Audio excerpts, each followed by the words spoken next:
Got another little toy, y'all. You're a big dummy there. I'm not kidding you. You're a big dummy. Dummy. Got the MPC 500. Oh, hell no, man. No.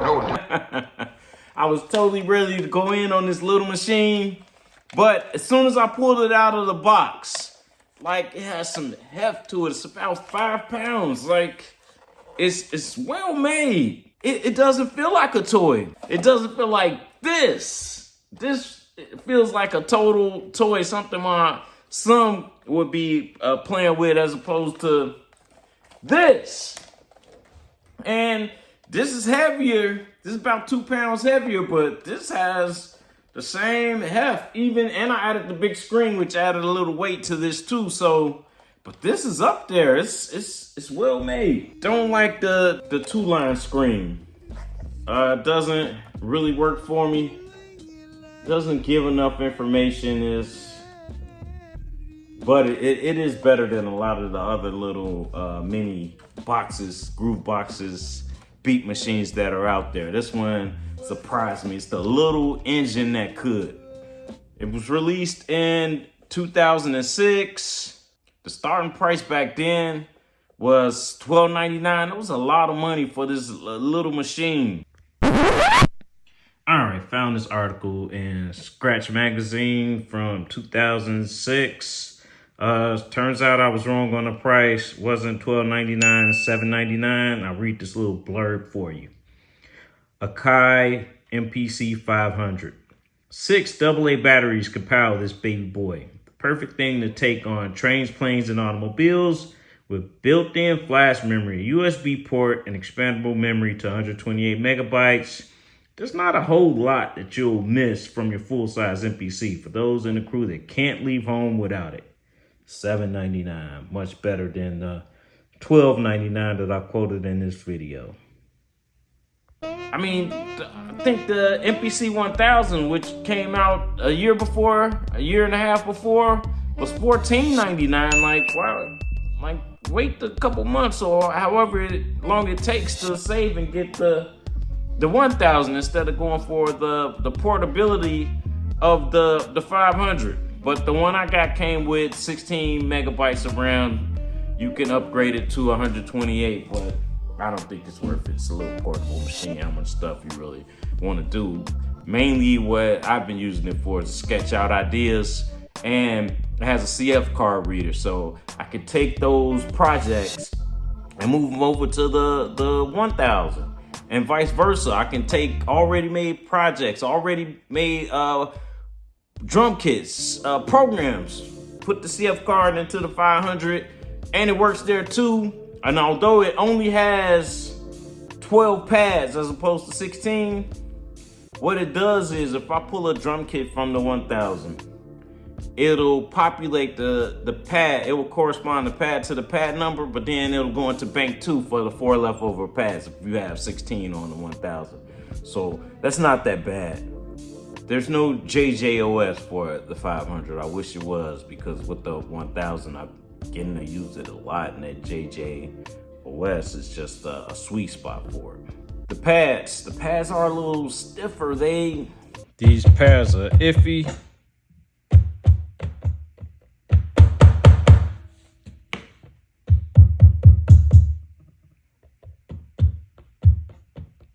You almost have to use it on full levels all the time, 100% of the time.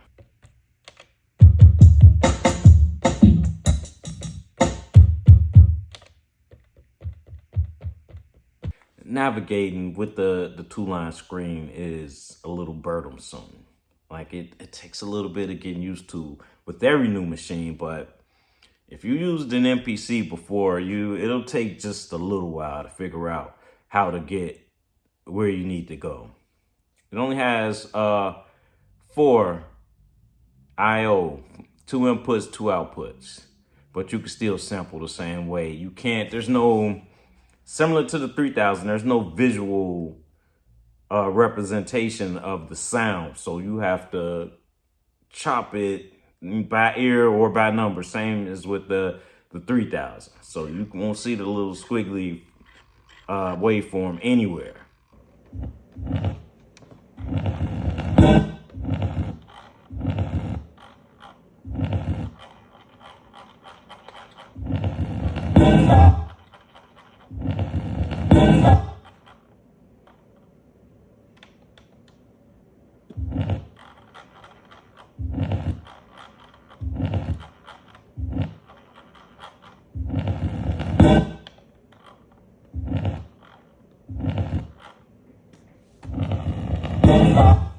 It's the first battery powered MPC before the Live 2, and I've had 2 Live 2s go bad on me. So, and this boy is what, 16, 17 years old now.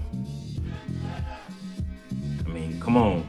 You think, you know, during all that time they would get better at making battery powered MPCs, like you would think.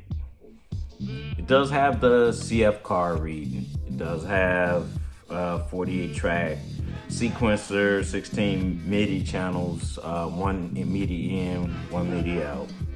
It's a nice little machine. It has a charm to it that I like and I could get used to. All right, the pros to having the MPC 500, the small size, like is smaller than the 1000 and is relatively flat. The portability, 6 AA batteries, you're good for 4.5 hours. It's a pretty good runtime, but it could have been a little bit more, but like we're not asking for much on this small machine. And right now the prices have flattened. Mostly I see them 250, 300, slightly under the 1000. So you probably should wait for 1000. But when it came out, that price was crazy. Back in 2006, $1,300 for this? Wow. Shut up. Shut your ugly old time ancient ass up. Another pro is the MPC OS. If you're familiar with the OS, you'll get right into this. So because it only has 2 lines of text on the screen, a little bit more menu diving because it's a small screen, but if you're familiar with the MPC OS, you should be able to get around. Like, it won't take long to get started up using this boy.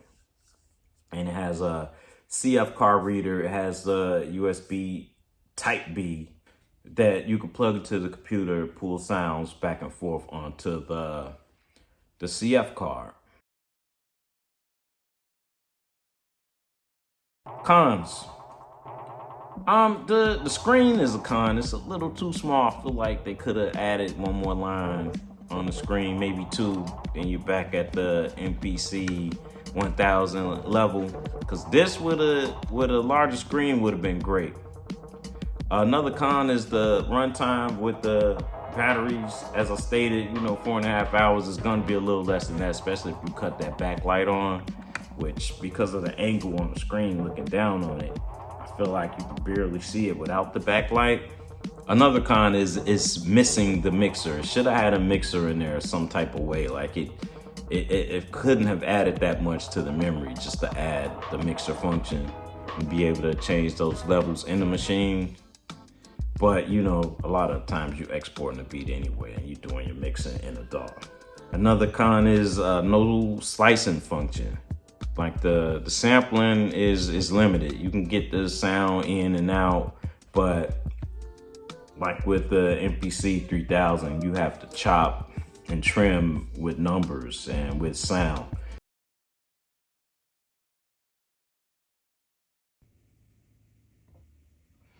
All right, just loaded some sounds. Let me see what we got.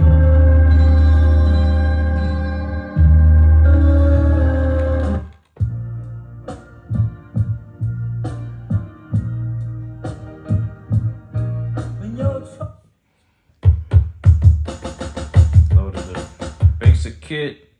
Yeah. Samples on beat. Loud though, right?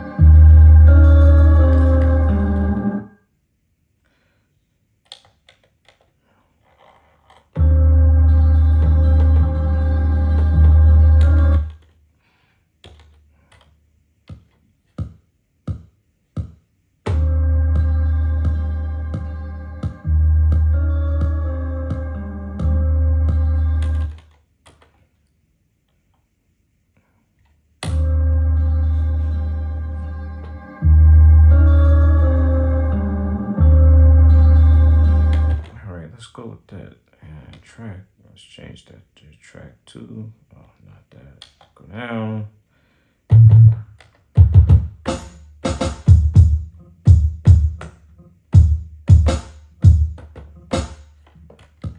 I don't like the remnants of that sound, but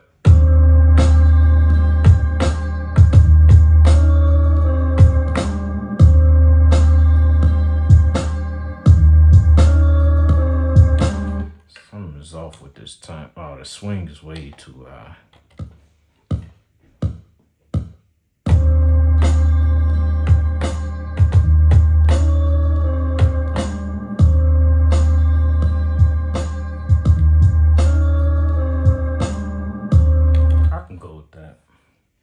For the hi-hats. Like that snap. Bank beat.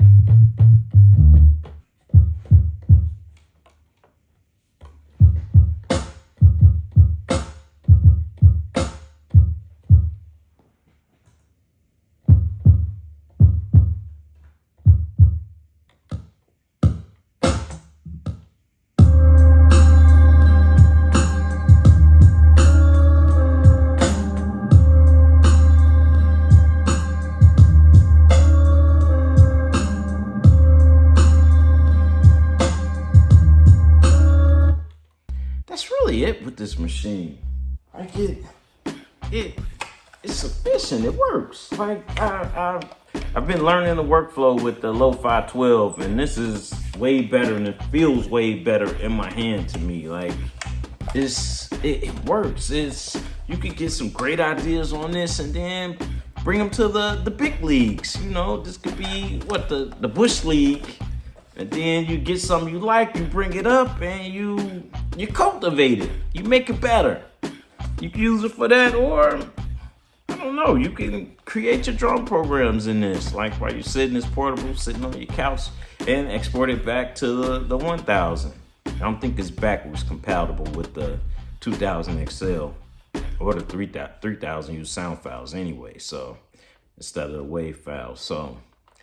It's a competent little machine. Like, it's something I'm gonna keep, something I'll be using. It's something that over the past few days I've gotten used to. Like, I've had other beat machines, the SB404 and the Lo-Fi. It takes quite a while to get used to that workflow.